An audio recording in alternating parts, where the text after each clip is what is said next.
Hey guys, Saiyan here, bringing you another Dragon Ball Z Dokkan battle video. And so, global, we have 4 big EZAs coming up tomorrow. The time that this video goes out, the EZAs are going to be, just under 12 hours away. The EZAs come out at the usual time. I've got the wiki up, I'm recording this a lot earlier in the morning. The EZAs will be coming out at the normal time that events and banners drop, which is 6:30 AM in the UK for me. 10:30 PM PST. Obviously in your local time, you'll be able to tell if you check the news. It will show your local time. So I will be live streaming the actual EZA for the Super Saiyan 3 Bardock. So remember, Super Saiyan 3 Bardock is the only one that gets a new Extreme Z battle. And then the Tech Bardock, the Physical Bardock, and the STR Super Saiyan 2 Bardock, they all EZA using medals from the Masked Saiyan EZA. So be aware that you can pre-farm those medals. So if you find yourself with nothing to do on the game for today, nothing to burn your stamina on, you can go ahead and farm those medals early.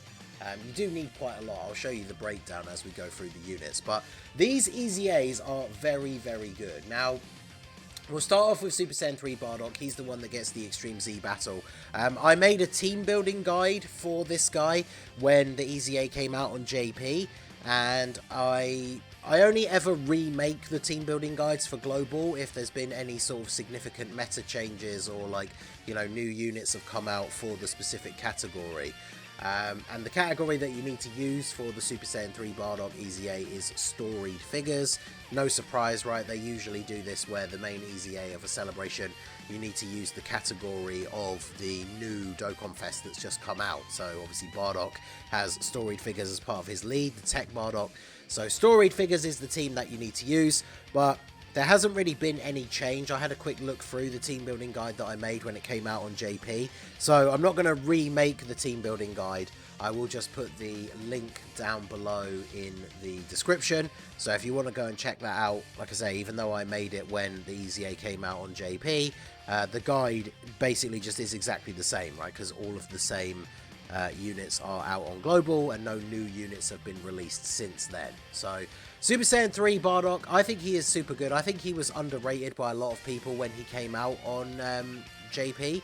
So I am looking forward to showing this guy off a ton on a bunch of different teams with a bunch of different units. So he is a Super Saiyan 3 lead, goes up to 170. I might do a video on what does the Super Saiyan 3 team look like in 2023. It still needs some serious buffs for sure, but him getting the EZA obviously puts him back to being the best leader for the team.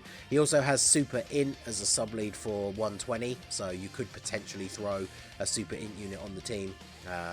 In fact, someone like the EZA LR God Goku, even though he'd only be getting the 120 leads, he would actually be kind of good on Bardock's team, right? Because he has over in a flash. But anyway, this guy can see a lot of use on other teams as a floating support unit. And the reason why he's going to be good is he raises defense for 1 turn on his super attack effect. And then when we look at his kit, he does get some attack and defense at start of turn, but he gets a huge buff when performing a super. And then his big thing is that he gives super class allies 50% attack. And that is now, after his EZA, I believe it had a HP restriction before his EZA, it is now unconditional. So if this Bardock is on rotation, all super class allies are getting 50% attack. Now, that is ridiculous, right? Like, we're seeing some of these, especially Dokkan Fest LRs, anniversary units and stuff like that.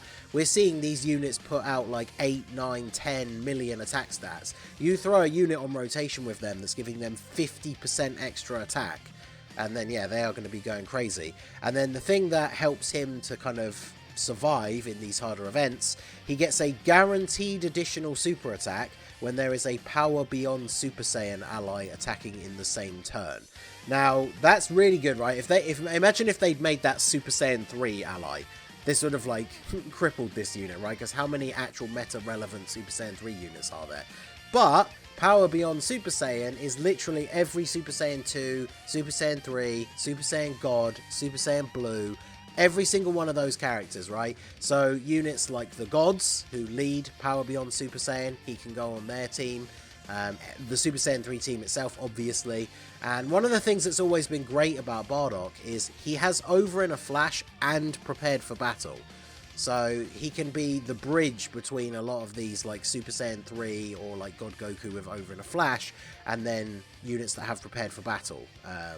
So he's very, very good, right? So I would build this guy full additional and then put the rest into dodge. You don't need him to crit, like he's not really on the team to do damage. He's there for the 50% attack support. And then if he's getting that guaranteed super when there's a Power Beyond Super Saiyan ally, by building him full additional, you're more likely to then get the additional from the hidden potential. And then he super attacks 3 times in one turn. So he raises his defense 3 times.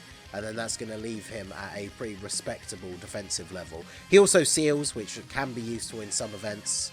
So this guy, I didn't see, like I say, not only did I see people underrating him, but there's a lot of units that I want to run him with, just to give them that boost, who will also, you know, who are in Power Beyond Super Saiyan, who are going to trigger that additional super, that I didn't really see people on JP doing videos for.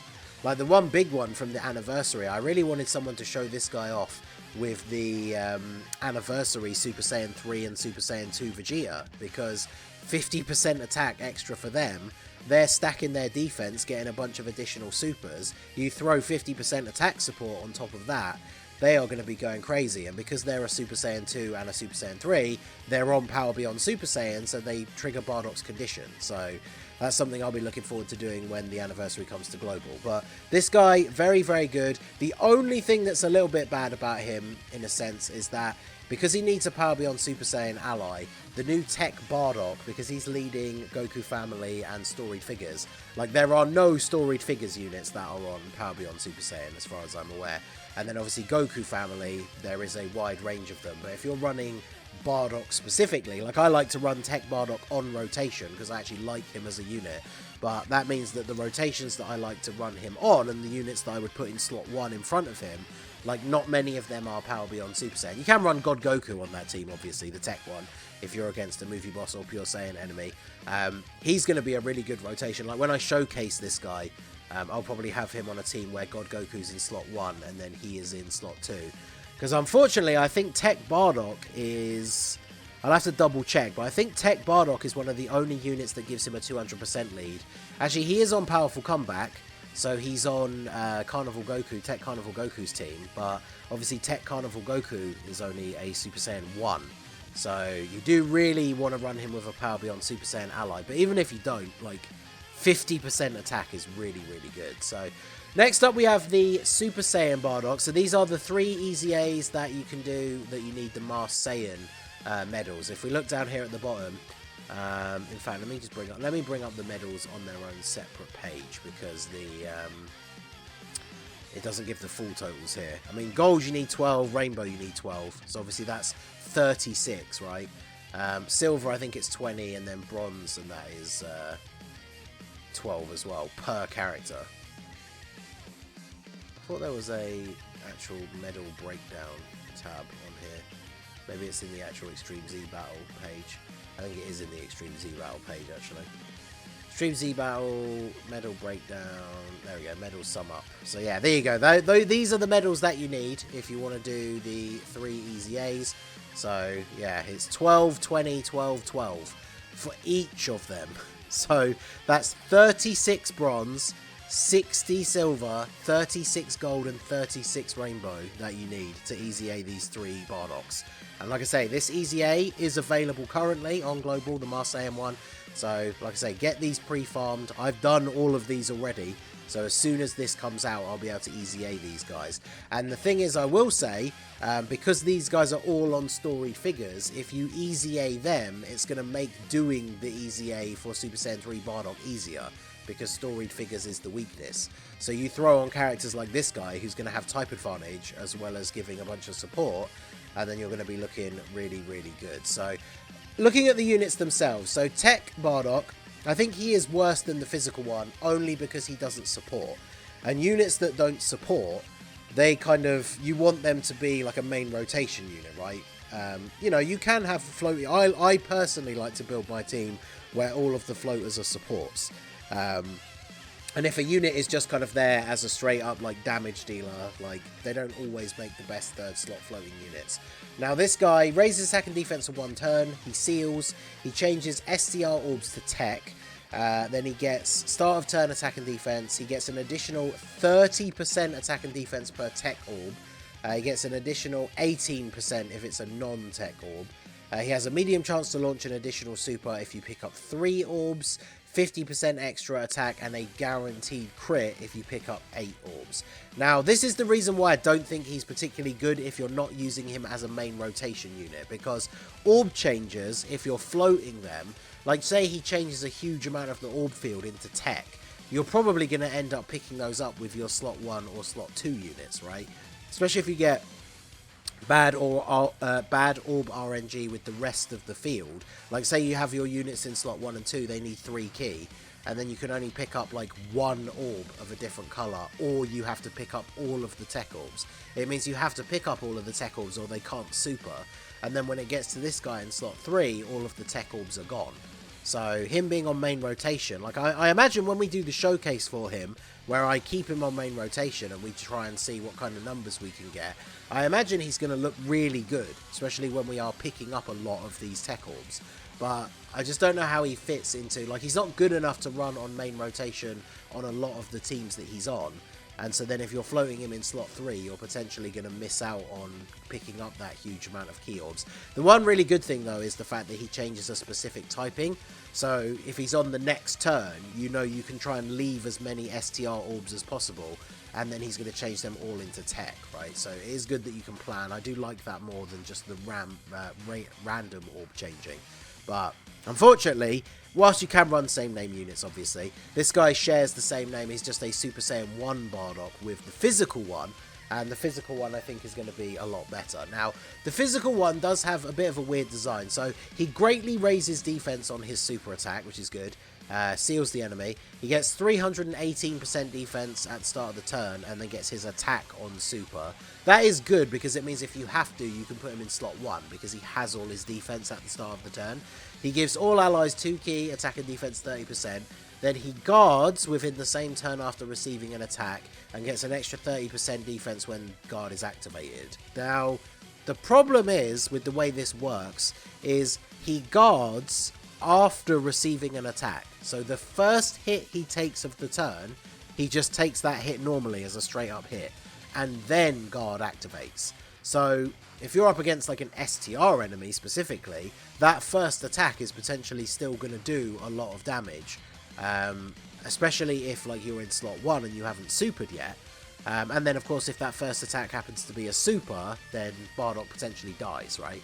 Now you take the first hit and now you have guard up, but then this last part you have to get hit with the guard up, so the guard then has technically activated, and then he gets 30% defense. So it's only when he gets hit for the 3rd time in the turn that he then has guard and an extra 30% defense. So that is a bit weird. I feel like maybe he would have been too good, but I feel like he should just have guard, and then when he takes the first hit, then you can give him like an extra defense buff. But yeah, this guy, you have to be very careful of the fact that the first hit he takes, he doesn't have guard.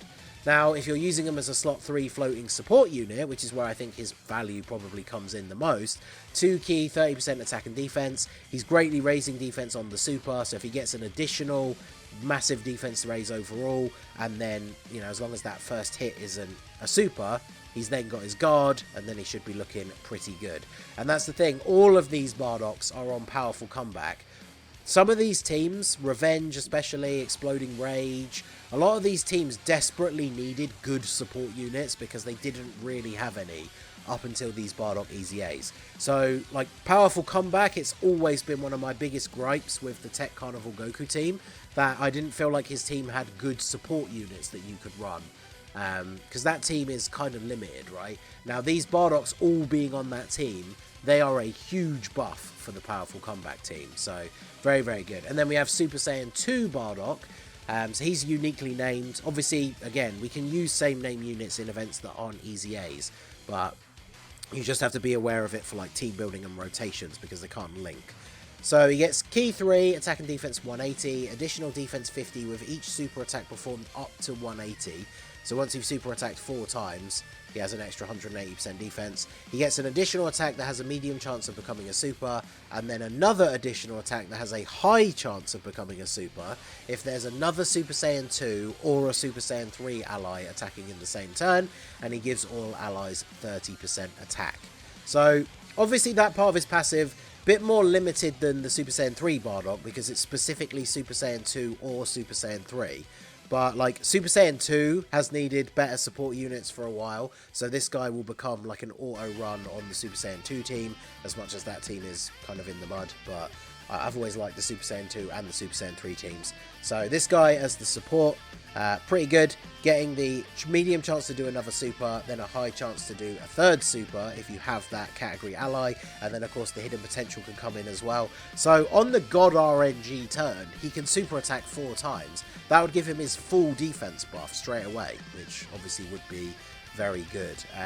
But it does mean if you're running him on a team where he doesn't have the Super Saiyan 2 or Super Saiyan 3 allies, then you're less likely to get that additional. This is exactly the same problem that I talked about with Super Saiyan 3 Bardock when it comes to Tech Bardock's team, because if you're running, like, you know, Physical Farsha in slot 1 and Tech Bardock in slot 2, then you don't have a Super Saiyan 2 or Super Saiyan 3 ally on the turn, so he's not getting that additional attack. He's going to share some good links with Bardock, he's going to be giving them all 30% attack, but his full kit, he's not getting his full potential. So he does raise attack for 6 turns, so you can get a couple of stacks on the super, and he has a chance to stun instead of being a sealer, which again can still be useful in some events. So these 4 EZAs are all really, really good. I would say Super Saiyan 3 Bardock obviously is the best. This guy then potentially going to be the next most useful on some of these other teams that really need supports, and then Super Saiyan 2 Bardock can still be pretty good. This guy, like I say, whilst I do think he is good, I feel like he doesn't really have a place on a lot of these teams. But let me know what you guys think down below. Are you excited for the EZAs? I am going to be live streaming, like I say, the Super Saiyan 3 Bardock EZA. So make sure you guys come and check that out, and then we'll be trying him out in a bunch of different events on a bunch of different teams. Very much looking forward to this. I'll probably bust out the old bandana again for that stream, and we'll have a lot of fun with Bardock tomorrow morning for me. So let me know what you think of the EZAs, which one is your favourite down below. Don't forget, if you've got nothing to do, go farm those medals from the Masked Saiyan EZA so you can be ready for the sub EZAs, and let me know your thoughts on these units in the comment section. So that is going to be it for the video, guys. This has been the Masked Ningen. Smash that like button, subscribe to the channel if you are new, check out the links down below for the Discord and the merch store, and I will see you all again soon. Have a good one.